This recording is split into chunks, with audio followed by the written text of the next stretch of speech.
98% of monkeypox infections are found within one specific group of people. Let's find out more about this because 98% is a pretty high number. So I'm on health.com. Monkeypox is not an STI despite association between sexual contact and transmission. Scrolling down, we see that 98% of reported cases thus far are among men who have sex with men.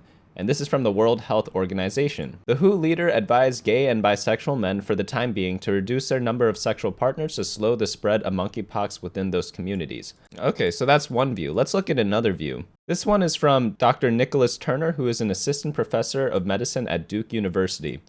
I see the association between monkeypox and sexual contact as really more coincidental. Sexual contact involves direct skin-to-skin contact, thus sexual contact appears as one risk factor.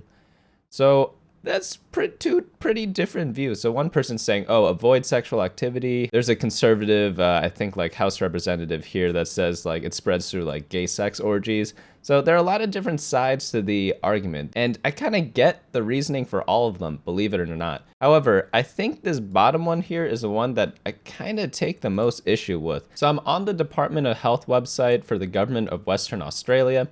I know it's a little random of a site, but I type in STI definition, and it coincidentally is very hard to find a definition of it right now on like a website such as the CDC or WHO. If someone finds it, let me know, but I'd assume these guys have something pretty similar to the standardly accepted definition. Sexually transmitted infections are infections or diseases that are passed on during unprotected sex with an infected partner. This includes vaginal, anal, or oral sex. Some STIs can be passed on by just skin-to-skin contact. According to that definition, is monkeypox classified as a STI? I don't really know. I am not an infectious disease expert at Duke University, but it can't be denied that when 98% of a population is being affected specifically by this one virus, there has to be some correlation. Am I right? Dr. Turner defines STIs as strictly defined. Sexually transmitted infections are primarily or exclusively spread via sexual contact, like gonorrhea or chlamydia, for example. Monkeypox is quite different. It spreads mostly by direct contact with active lesions, likely also via respiratory secretions as well. So monkeypox can spread through skin-to-skin contact. Sex would be a form of skin-to-skin contact, but it is not, I guess it's not considered the primary or exclusive way of spreading it. In addition to direct contact with monkeypox sores, monkeypox can be spread through contaminated surfaces or objects. And this is according to the CDC. So I spoke with a doctor that I know, and while he doesn't advise this, I was wondering, because a lot of the issue people are having with marking monkeypox as an STI is that it unfairly stigmatizes the gay community in America, or across the globe for that matter. And I was wondering, like, because this happened back during like HIV and AIDS, and those viruses do not spread outside of the body. So it does not share this trait where it can be spread through contaminated surfaces or objects. I was like, if someone puts like HIV secretions on like a wall and I wait a bit and then lick it, would I get it? He said, probably not. Not that he would recommend doing that, but that is like a thing that I guess differentiates monkeypox from that type of virus. However, this still begs the question, why is the 98% statistic still in play? Is there a hypothesis for why this happens? Why doesn't it happen between skin-to-skin contact between straight people? Well, there's a small explanation there too. We saw here that monkeypox is spread mostly by direct contact with active lesions. Typically in heterosexual intercourse, you're going through a vagina. When you're doing homosexual intercourse, most likely it is done anally. And the reason why things spread differently between anal and vaginal sex is because of lubrication. This is not from me. This is, again, at the advice of the doctor I was speaking with. And what happens is not all anal sex is lubricated properly. So when it is not lubricated properly, that's how you get micro tears. Think of micro tears as like microaggressions, you know? It isn't like a full-blown rip in your skin, but it's enough to cause some damage, you know? And that typically does not happen as much with vaginal sex because there is a lot more lubrication in that area. So that is one reason why it could be spread that way. But I don't know why so many researchers are in such strong denial when so much of the data is pointing towards one direction. Like, sure, it is not conclusive yet, But if I were part of the gay community right now, I would want this disease stopped as much as possible. That would stop the stigma more than anything else, because if it just doesn't become an issue, no one's going to remember what monkeypox is next year. And before you guys go out and say like, oh, hey, you're really attacking a marginalized group based on a disease, look at my skin color and my...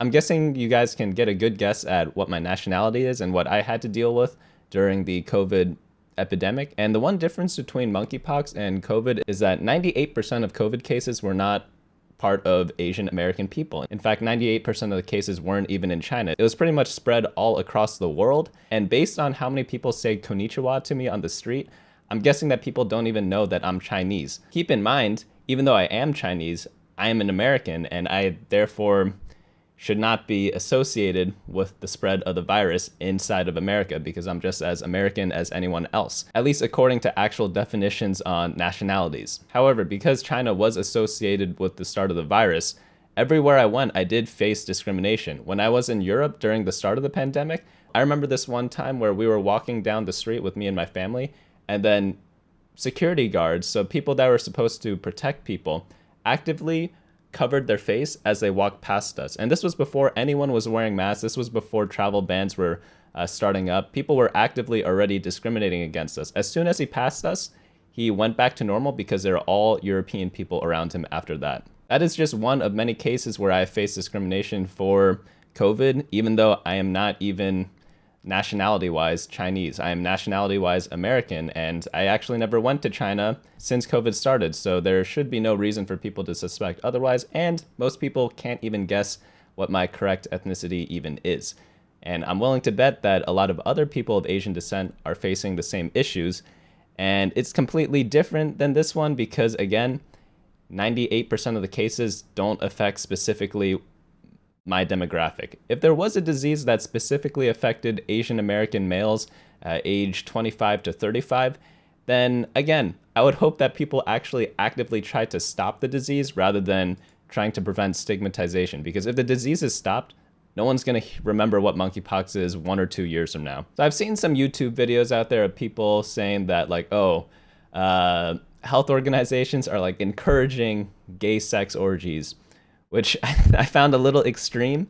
But I did notice at the start of COVID, this is a document from the New York City Health Department, and it said to avoid sex parties and large gatherings. If you do attend, follow COVID-19 precautions. So I'm never for banning things. So I think those YouTube videos I talked about, they're probably a little extreme, right? If people want to be stupid, let them be stupid.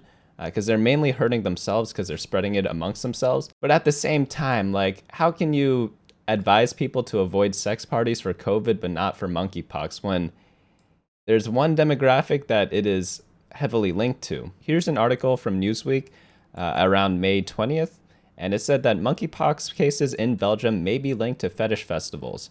So I'm not too familiar with fetish festivals, but at least in different countries, they're telling people to at least be more careful at those places. Again, I'm not calling for bans of gay sex. I'm not calling for bans for gay sex orgies, but it's like, come on, guys. When something is breaking out, at least like advise people to be a little more cautious, especially the demographic that it is affecting the most. It's actually like a disservice to not warn people in that demographic, in my opinion, at least. Luckily, when I'm reading more about monkeypox, though it is spreading, it does not seem that deadly compared to COVID.